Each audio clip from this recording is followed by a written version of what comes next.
우리나라는 치안이 좋기로 유명합니다. 소지품을 올려놓고 자리를 맡거나 노트북을 두고 잠시 화장실을 다녀와도 사라지는 일이 거의 없죠. 하지만 해외에서는 어떨까요? 파리, 바르셀로나, 로마 같은 유럽의 도시들에선 휴대폰을 뒷주머니에 넣었다가 순식간에 잃어버리거나 카페 테이블 위에 잠시 놓은 지갑이 어느새 사라져버리는 일이 다반사입니다. 이런 도시들이 소매치기의 천국으로 불리는 건 다 이유가 있습니다. 단순히 치안이 안 좋다는 표면적인 설명을 넘어 수백 년에 걸친 역사적 배경과 현대사회의 구조적인 문제들이 얽혀 있죠. 왜 유럽에서는 유독 소매치기가 많을까요? 오늘은 그 이유를 파헤쳐 보겠습니다.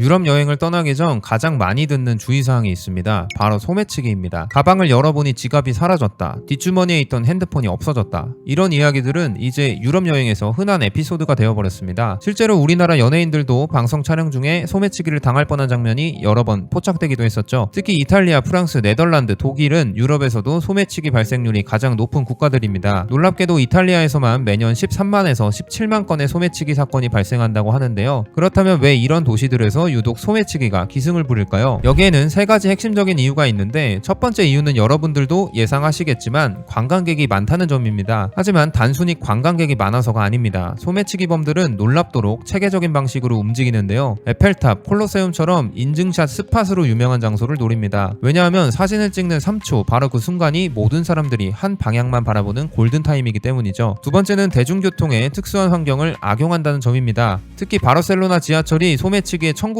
불리는 데는 충격적인 이유가 있습니다. 출퇴근 시간대 지하철 한 칸에서만 하루 평균 50건 이상의 소매치기가 발생하는데, 이게 가능한 이유가 바로 혼잡도에 있습니다. 빽빽한 인파 속에서는 의도적인 신체 접촉도 자연스러운 접촉으로 위장될 수 있기 때문이죠. 하지만 가장 심각한 세 번째 이유는 바로 처벌 수위가 매우 낮다는 점입니다. 일례로 프랑스나 스페인에서는 절도 금액이 일정 수준 이하면 경범죄로 분류되어 잡혀도 몇 시간 만에 풀려납니다. 이 때문에 같은 소매치기범이 하루에도 여러 번 범행을 저지르는 일이 비일비재하죠. 이런 유럽의 관대한 처벌 기준은 전반적인 절도 범죄율과도 관련이 있습니다. 실제로 유럽 국가들의 전체 범죄 중 절도가 차지하는 비율은 우리나라와 큰 차이를 보이는데요. 독일의 경우 전체 범죄의 30% 이상이 절도인 반면 우리나라는 고작 6% 수준에 불과합니다. 앞서 살펴본 유럽의 소매치기 문제는 단순한 현대사회의 문제가 아닙니다. 사실 이 범죄는 유럽에서 수백 년 동안 이어져 온 하나의 생계수단이었다고 해도 과언이 아닙니다. 18세기, 19세기 유럽은 극심한 빈부격차에 시달리고 있었습니다. 특히 산업혁명이 시작되면서 수많은 사람들이 일자리를 찾아 도시로 몰려들었는데요. 이들 중 상당수가 일자리를 구하지 못한 채 거리에서 생계를 해결해야 했습니다. 당시 런던과 파리 같은 대도시에는 조직적인 소매치기 범죄가 성행했습니다. 찰스 디킨스의 소설 올리버 트위스트에는 어린 소년들이 소매치기 기술을 배우는 장면이 나오는데, 이는 단순한 문학적 상상이 아닌 당시 실제 범죄 조직의 모습을 반영한 것이었죠. 특히 충격적인 것은 어린아이들이 이런 범죄 조직에 이용되는 경우가 많았다는 점입니다.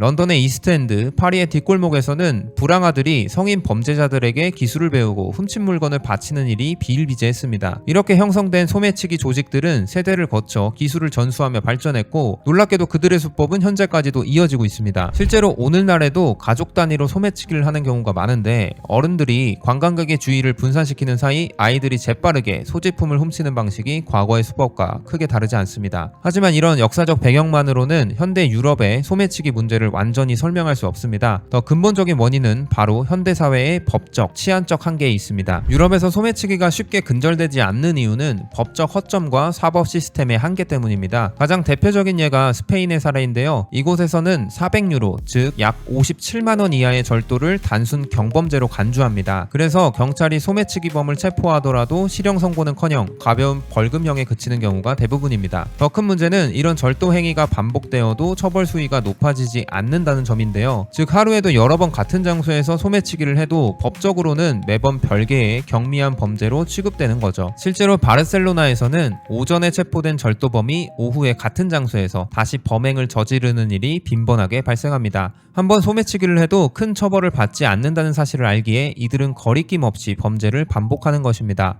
또 다른 문제는 사법 체계의 한계입니다. 예를 들어 바르셀로나에서 절도 사건의 유죄가 인정되려면 가해자와 피해자가 모두 법정에 출석해야 하는데요. 대부분의 관광객들은 여행 일정을 마치고 떠나기 때문에 재판에 참석하지 못합니다. 결국 이런 구조적 허점 때문에 범죄자들이 처벌을 피해가는 경우가 많아지는 것이죠. 반면 우리나라는 소매치기에 대한 처벌이 상대적으로 엄격합니다. 절도 범죄를 단순 경범죄로 처리하는 경우가 적고 경찰의 신속한 대응과 CCTV 등 감시 시스템 덕분에 소매치기 발생률이 현저히 낮은 편이죠. 이처럼 법적 허점과 사법적 한계가 존재하는 한 유럽의 소매치기 문제는 쉽게 해결되기 어려울 것으로 보입니다.